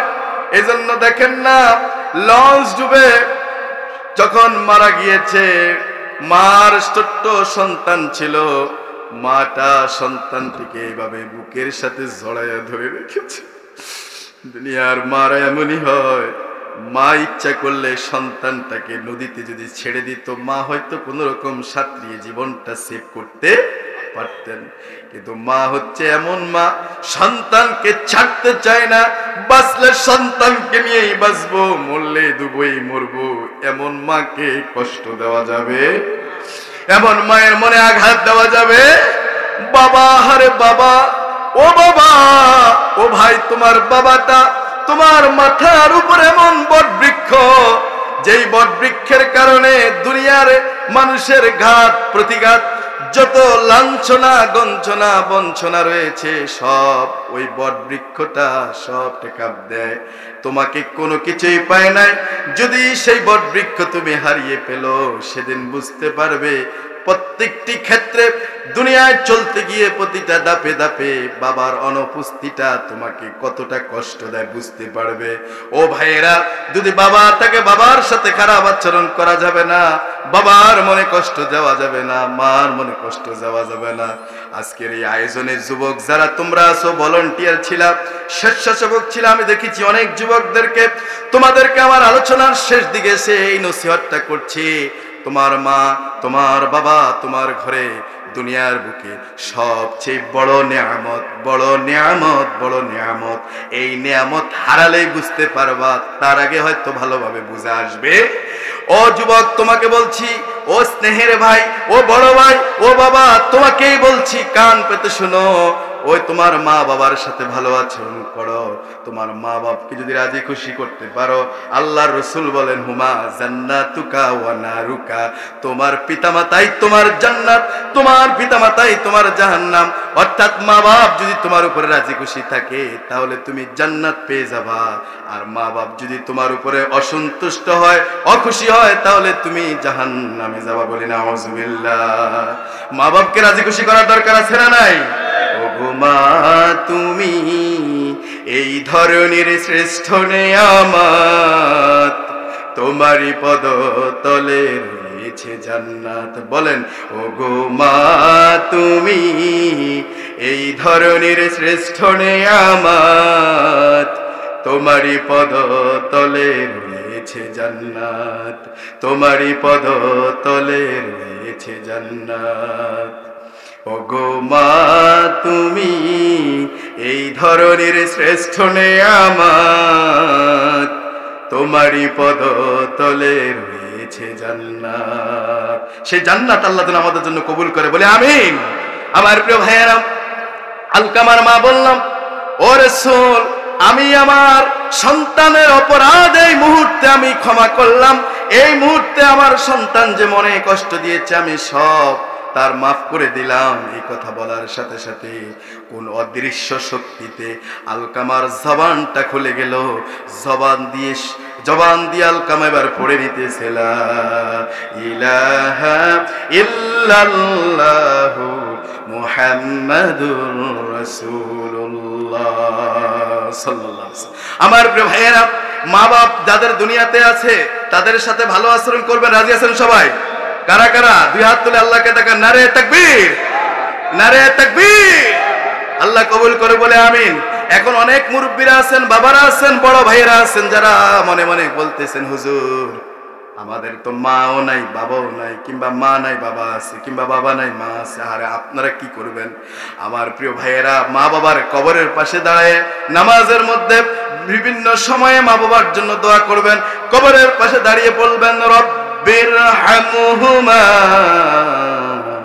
কামা রব্বায়ানি সগীরা। সবাই পড়ুন রব্বিরহামহুমা কামা রব্বায়ানি সগীরা। আজকের এই মাহফিল থেকে দোয়া করছি, আল্লাহ এই কামতা ব্যাপারী বাড়ি, আদম আলী ব্যাপারী বাড়ির আশেপাশে যত কবরস্থান আছে, যারা শুয়ে আছে, এখানে যারা বসেছে, আল্লাহ ওদের মা বাবা যারা কবরবাসী হয়েছে প্রত্যেকে মাফ করে দাও, বলে আমিন। আল্লাহ প্রত্যেকের কবরগুলোকে জান্নাতের টুকরা বানায় দাও, বলে আমিন। আমার প্রিয় ভাইয়েরা, আমলে সলে মানে সৎ কাজ। কোন কাজ? সৎ কাজ বেছে বেছে করবেন, গুনার কাজ থেকে বেঁচে থাকবেন, নেক কাজ, সৎ কাজ, ভালো কাজ, সওয়াবের কাজগুলো বেছে বেছে করবেন। আমার প্রিয় ভাইয়েরা, গুনার কাজ করা যাবে না, সওয়াবের কাজ ছাড়া যাবে না। রাজি আছি সবাই ইনশাআল্লাহ? সবাই রাজি আছি? কারা কারা রাজি আছি দুই হাত তুলে ধরে নারে তাকবীর, নারে তাকবীর। আল্লাহ কবুল করে, বলে আমিন। আমার প্রিয় ভাইয়েরা, এমন কিছু আমলের কথা বলবো, এমন কিছু আমলের কথা বলবো যে আমল করতে বেশি সময় লাগে না, অল্প সময়ে অনেক নেকি পাওয়া যায়। যেমন যদি আপনি বলেন আলহামদুলিল্লাহ, বলুন আলহামদুলিল্লাহ। এই মাহফিলে বসার পর থেকে অনেকবার বলছেন না আলহামদুলিল্লাহ? আলহামদুলিল্লাহ আবার কতবার বলেছেন? সুবহানাল্লাহ বলেছেন না? আল্লাহু আকবার বলেছেন না? আমার প্রিয় ভাইয়েরা, এখন তো দেখা যায় সুবহানাল্লাহ, আলহামদুলিল্লাহ, আল্লাহু আকবার বললে অনেকের গাত্রতা হয়, এলার্জি আর চুলকানি বেড়ে যায়। কথা বলেন ঠিক কিনা? কিছুদিন আগের কথা, এক লোক স্ট্যাটাস করলো, এক লোক বলে ফেললো যে ইদানিং সময় দেখতে পাচ্ছি বাংলাদেশে মুসলিমরা ফেসবুকে বিভিন্ন জায়গায় কথায় কথায় তাদেরকে যদি জিজ্ঞেস করা হয় কেমন আছেন, কেমন আছো, বলে আলহামদুলিল্লাহ। কি বলে? আমরা কি বলি? কয় যে কোন কথার প্রসঙ্গে বলে সুবহানাল্লাহ, জাযাকাল্লাহ, শুকরান, জাযাকাল্লাহ খায়রা, এই শব্দগুলো ইউজ করে। এরা ইদানিং আরবি এত বেশি ইউজ করতেছে, এরা কথায় কথায় এগুলো বলতেছে, ওর সহ্য হচ্ছে না। কথা বলে ঠিক কি না? ও এসে বলতেছে যে কেন জাযাকাল্লাহ, আলহামদুলিল্লাহ, মাশাআল্লাহ, সুবহানাল্লাহ, এগুলো বাংলা বললে তো হয়। বাংলা ভাষার দেশের মানুষ এই ফেব্রুয়ারি বাংলা ভাষা অর্জন হয়েছে, মাতৃভাষা বাংলা ভাষা। ওরা সুবহানাল্লাহ বাংলাটা বললে বলে হলো আল্লাহ পবিত্র, আল্লাহ মহান, আল্লাহু আকবার, আল্লাহ বড়, এগুলো বললেই তো হয়, বাংলাটা বললে তো। আমার প্রিয় ভাইরা, বলেন বাংলা একটা অর্থ তো অবশ্যই কি আছে, কিন্তু রাসূল শিখাইছেন আরবিতে, কোরআনে আসছে, হাদিসে আসছে, আরবিতে বললে প্রত্যেক হরফে নেকি আছে না নাই? কমপক্ষে তো 10 নেকি, ঠিক না কথা? তাহলে আরবিতে বললে 10 নেকি করে হচ্ছে, এর উপরে তো আরো আছে, এবং দোয়া হয়ে যাচ্ছে। এটা কি হয়ে যাচ্ছে? দোয়া। এরা বলতেছে যে একজন লোক আপনার উপকার করেছে, আপনি বলবেন থ্যাঙ্কস। আপনি কি বলবেন? ধন্যবাদ, থ্যাংক ইউ। কিন্তু ও লোকটা বলতেছে শুকরান, জাযাকাল্লাহ খায়র। আচ্ছা, জাযাকাল্লাহ খায়র বললে আল্লাহ আপনার প্রতি উত্তম প্রতিদান দেন, এটা তো একটা দোয়া হয়ে গেছে। সুবহানাল্লাহ বলেন। এখন একটা লোক আপনার উপকার করেছে, আপনি বিনিময়ে বললেন আল্লাহ আপনাকে প্রতিদান দিক, আল্লাহ আপনার কল্যাণ করুক, আল্লাহ আপনার ভালো কিছু করুন, এটা কি তার জন্য দোয়া হয়েছে না? তাহলে তার জন্য এটা কি, এবং বিনিময়ে ওবয়ে এই প্রত্যেক হরফে নেকি হয়েছে না? কথা বলে নেকি হয়েছে না? এটা তাদের সহ্য হয় না। এরই বক্তব্য ধরে নাস্তিক তসলিমা নাসরিন সেখান থেকে স্ট্যাটাস করলো, সে আবার লিখলো, দীর্ঘ এক লেখা সে লিখলো যে আমরা যখন 80-90-এর দশকে শৈশব কৈশোর যৌবন কাটাইছি তখন বাংলা ভাষা এতটা দূষিত হয়ে যায়নি, এখন যেরকম দূষিত হয়ে গেছে, এখন ইদানিং দেখতেছি এমন কি শুরু হয়েছে, কথায় কথায় আলহামদুলিল্লাহ, সুবহানাল্লাহ, মাশাআল্লাহ, জাযাকাল্লাহ খায়ের এগুলো বলতেছে। নাউজুবিল্লাহ বলেন। এখন বলেন যারা এগুলি সহ্য করতে পারে না তারাই কিন্তু অথচ টক শোতে এসে তারাই কিন্তু দেখা যায় যে বিভিন্ন লেখালেখিতে, তারাই বিভিন্ন বক্তব্যে অহরহ বাংলার সাথে ইংরেজির মিশ্রণ ঘটাচ্ছে। কথা বলে ঠিক কিনা? তোমরা তো কেদারাকে চেয়ার বলো, তোমরা তো কেদারা বলো না, তোমরা তো টেবিল বলো, তোমরা তো কলেজ বলো, তোমরা তো ইউনিভার্সিটি বলো, তোমরা তো স্কুল বলো, তোমরা তো মহাবিদ্যালয় বলো না, তোমরা তো বিদ্যালয় বলো না, তোমরা তো এরকম প্রতিনিয়ত টকশোতে, লেখালেখিতে, বক্তব্যতে ইংরেজি বাংলার সংস্পর্শন ঘটাও। সাধারণ মানুষ তোমাদের টকশোর বক্তব্য ভালোভাবে বুঝতেও পারে না, কিন্তু সেখানে তো কেউ বলে না তোমরা কেন এগুলো বলো, বাংলা ভাষায় বলো না কেন সব কথা? তোমাদের সন্তানদেরকে তো তোমরা বাংলা ভাষা শিখায় না শিখাইয়া ইংলিশ মিডিয়ামে ভর্তি করাও, ইংরেজি শিখাও কেন? সেখানে দরদ হয় না যে বাংলা ভাষা মাতৃভাষা? তাহলে বোঝা গেল এখানে একটা ভিন্ন কিছু লক্ষ্য উদ্দেশ্য আছে না নাই? আসলে হচ্ছে তারা ভিন্ন একটি এজেন্ডা বাস্তবায়ন করতে চায়। কথা বলেন ঠিক কিনা? ওরা এদেশে ভিন্ন এজেন্ডা বাস্তবায়ন করতে চায়, কারণ এরা টকশোতে আচরণ করে, এরা আসলে বুদ্ধিজীবী নয়, এরা হলো বুদ্ধি প্রতিবন্ধী। কথা বলে ঠিক কিনা? আমার প্রিয় ভাইয়েরা, এদেশের পরতে পরতে এদেশের জমিনের প্রত্যেকটি ইঞ্চি ইঞ্চি মাটিতে দ্বীন ইসলামের রক্ত মেশা রয়েছে। এই কোরআনুল কারীমের অনুসরণ অনুকরণীয় লোক ব্যক্তির বর্গের পদচারণা রয়েছে। এদেশের জমিনের নিচে রয়েছে অসংখ্য হক্কানি আউলিয়া কেরাম। কথা বলে ঠিক কিনা? এই জমিনে যাদের পদচারণা ছিল, যারা নিচেও রয়েছে, জমিনের নিচে যারা জমিনের উপরে আছে, সেই জমিনে তোমাদের সেই লক্ষ্য উদ্দেশ্য, সেই এজেন্ডা কখনো বাস্তবায়ন হবে না, হবে না, হবে না, হবে না। কথা বলে ঠিক কিনা? আমার প্রিয় ভাইয়েরা, কোরআন কার কিতাব? এটা আওয়াজ দিয়ে বলুন, কোরআন কার কিতাব? আল্লাহর কিতাব। সেই কিতাব থেকে আমরা কথা শুনেছি, কথা বলেছি। আল্লাহ তাআলা যেন আমাদেরকে কবুল করে, বলে আমিন। আল্লাহ তাআলা যে কথাগুলো বললাম, এই কথাগুলো আমাকে সহ সকলকে আমল করার তৌফিক দান করুন। ওমা তৌফিক ইল্লা বিল্লাহ। আসসালামু আলাইকুম ওয়া রাহমাতুল্লাহি ওয়া বারাকাতুহু। নারে তাকবীর, নারে তাকবীর। প্রধান অতিথির আগমন, শুভেচ্ছার স্বাগতম। কান্দাবাসীর পক্ষ থেকে লাল গোলাপ শুভেচ্ছা। আলহামদুলিল্লাহ, আমাদের প্রধান মেহমান, প্রধান অতিথি আমাদের কাছে এসে উপস্থিত হয়েছে। আমরা যারা এখনো এদিক সেদিক আছি, সময়কে নষ্ট না করে মূল্যবান সময় জান্নাতের বাগানে এসে হাজির হয়ে যাই।